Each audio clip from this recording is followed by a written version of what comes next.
Welcome back to our channel, where today we'll be talking about the 2013 action film R.I.P.D. The movie begins when we see a gold artifact that Nick Walker, a detective from the Boston Police Branch, stole from a drug dealer during a narcotics bust mission. He is burying it in his backyard under an orange tree in the middle of the night. The following morning, Nick leaves for his regular duty while his devoted wife Julia leaves for the day. At the office, Nick discusses his intention to use the gold as evidence with his partner Bobby. Bobby, who owns the gold, objects to the notion, claiming that they could make a good amount of money on the gold. In that moment, their boss enters, offering them another drug bust mission as Bobby is about to turn in his gold too. They rush over to the crime scene right away, and with the assistance of several police, burst into the unfinished building. They appear to have been anticipated by the thugs, and a shootout follows. Nick sees the drug dealer and attempts to pursue him in the building's top. Bobby informs Nick that he will no longer be turning in his gold. As a result, he shoots Nick, who eventually dies. Later, Nick awakens to find that time has stopped around him. He exits the building and is sucked into an unknown vortex. Nick is transported to an office where a woman by the name of Proctor offers him employment in the Rest in Peace department because he was a brilliant police officer. When she reveals that he is dead and may soon be sent to judgment, Nick initially thinks it is just a humorous story. So, while working for R.I.P.D. to capture undead individuals known as deados, she offers him the chance to return to Boston for the final hour. Nick finally agrees and formally adopts the R.I.P.D. uniform, as seen by the R.I.P.D. tattoo on his chest. Proctor takes him to the R.I.P.D. headquarters, where he discovers that the deados are useless people who currently resemble monsters rather than humans. After that, she introduces him to Roy, an ex-marshal from the 1800s who becomes his friend. They use the restroom in R.I.P.D. as a portal to travel to Earth.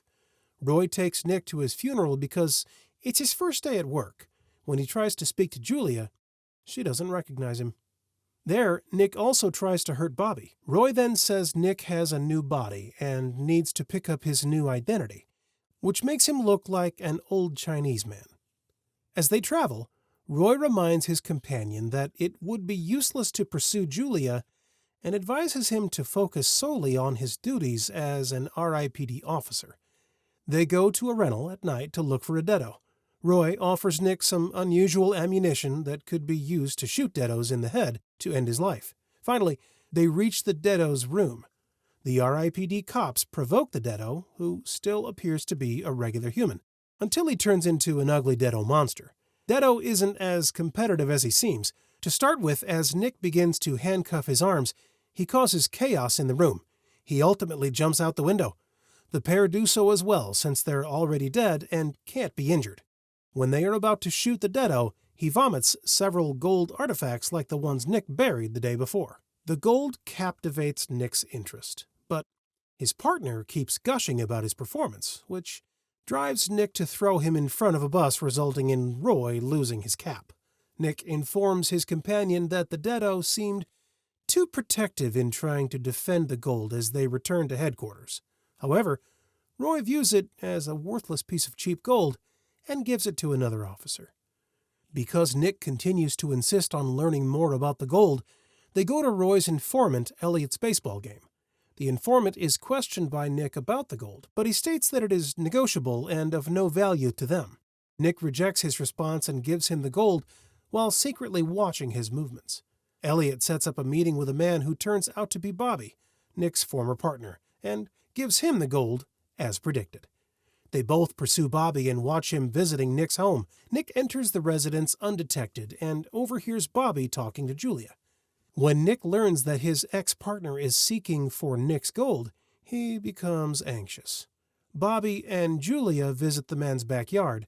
The man retrieves the gold from under the orange tree, and after learning that her spouse turned into a thief, Julia is extremely upset. The two then pursue Bobby to a structure where they witness him handing over the gold to a deado by the name of Pulaski. They then quickly face the deado and imprison him in a freezer before questioning him. When he remains silent, Nick lures him with a unique powder. He ingests the powder, which causes him to change into a monster. People nearby pay attention as Pulaski escapes. When Roy tries to use his weapon to entangle the deado, the monster pulls him away because Roy is no longer powerful enough. Pulaski finally finds himself surrounded in a building after a protracted pursuit that involved several wrecked automobiles and a lot of wasted gunfire. So he chooses to flee through the elevator shaft. Nick tries to stop him from entering the elevator, but is unsuccessful. When Proctor gets back to them in the HQ, she appears upset since they let a deado run loose on the street. She also has some news for them, though. She revealed that the gold is a component of a mysterious item known as the Staff of Jericho. She forewarns them that if every piece is collected, a massive vortex might form, allowing the deados to return to Earth. The bad news is that Roy and Nick have been suspended and, most likely, will be completely erased from existence because they were unable to capture a deado. Nick comes back to Earth and confronts Julia in the walking song since he knows that the following day is probably going to be his last. He makes an effort to convince his wife that he is Nick, but she doesn't believe him because all she sees is an elderly Chinese man. Roy notices and instructs his companion to focus on the task at hand. Nick clarifies, however, that there is nothing he can do. Roy starts babbling once again before Nick eventually realizes that he must engage in battle one last time or the Earth will be completely destroyed. Nick becomes skeptical of Bobby as he begins to believe that he is a deado as well, but he lacks concrete evidence. Bobby, though, meets with every other deado. Giving him an artifact, he instructs him to use it to divert RIPD's attention. Nick and Roy visit Bobby's home early in the morning with the intention of having him arrested. Bobby, nonetheless, is ready to greet them. He welcomes Roy and lets him in while Nick sneaks in through the back door and surprises him. Bobby is told to remove the object from his wrist by the threat of a gun. Bobby tosses the metal into the trash as the house unexpectedly transforms into a partially ruined structure. Roy then seizes the closing gold after Bobby is taken into custody. They take Bobby to RIPD headquarters, where they seize all of his belongings.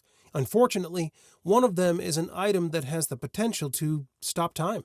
And as it collides with the other half of the artifact and explodes, all the officers' movements, except for the deados, are slowed down. The dead people take advantage of this chance to steal all the gold from headquarters. The deados have the ability to break out to Earth and time returns to normal. They ascend to the top of the Commonwealth building and begin putting the Staff of Jericho back together right away. Roy, Nick, and the others have to fight their way to the building once they arrive on Earth, since the deados have been waiting for them.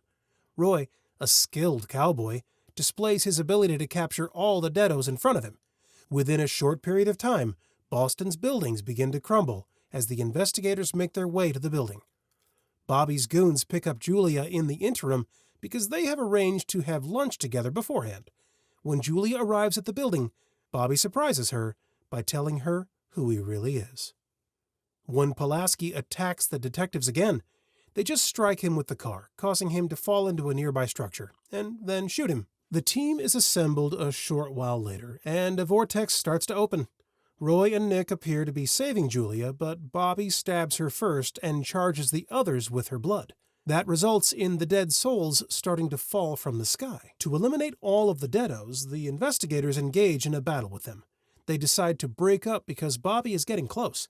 As Nick diverts Bobby's attention, Roy tries to disrupt the artifact.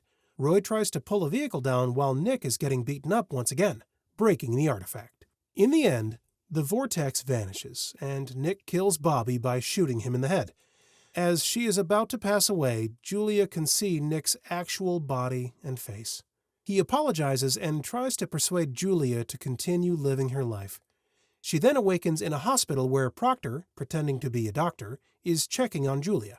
Nick has received a warning as the result of their brave actions, even though Roy will have to continue serving the RIPD for an additional 53 years.